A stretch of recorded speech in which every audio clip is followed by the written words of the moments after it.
Sure, and try again.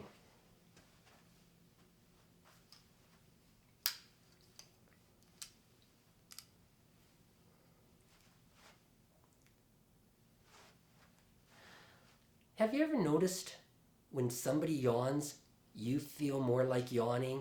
Or when you start yawning, others around you yawn? Yawning is contagious, and it's really an indication of empathy. People who are more empathic tend to mimic our yawning behavior. Laughter is also contagious, kind of like yawning. When we laugh, our brain shows a certain pattern of activity.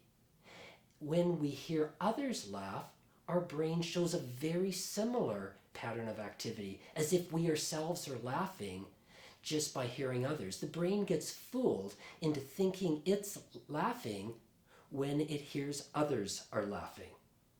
Well, this is interesting to us, and it's applied in a variety of ways. For example, on television, when you watch sitcoms, the reason they use all that canned laughter is by you hearing others laugh, you'll think the sitcom is funny.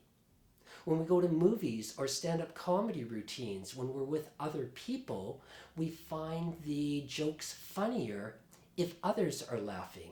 Again, our brain kind of gets fooled with this. And the good news about this is that laughter is actually more contagious than negative feelings like sorrow and upsetness. So this maybe gives us hints of how we could be happier. Maybe we could just fake it till we make it. We pretend to laugh, it'll fool our brains, and we'll be happier. After all, in one study, they took actors, and they had actors pretend to be happy, pretend to be sad, or display neutral feelings. And when they did this, when the actors pretended to be happy, they actually really felt happier.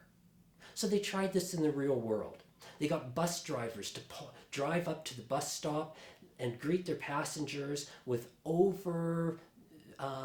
exuberant laughter and smiling. Good morning, how are you? Welcome to my bus. And when they did this, the drivers actually felt worse. And it's because the drivers, when they were displaying this emotion, it was fake and lacked authenticity. So if you really want to be happier by faking it, what you can do is not only fake the behavior, but fake the thoughts that go with it. Think about a time in your life when you were really, really happy. When you're on a camping trip with friends and everybody was laughing. Or you're really happy with the birth of your first child or getting married or something like that.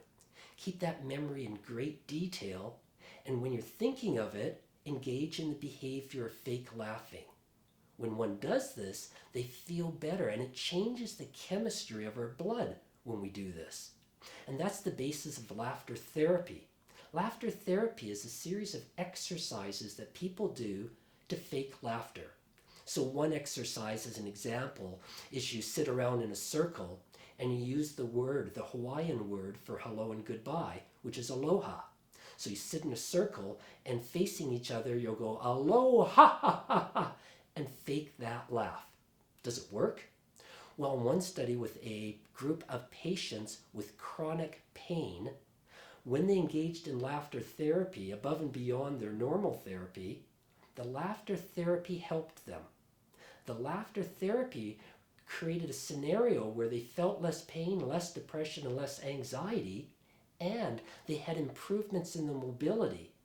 And the kicker to this is those improvements, by faking laughter with laughter exercises, those improvements they found were measurable even a year after the therapy was complete. Laughter seems to help us. It's a good thing. Thanks so much. Take care.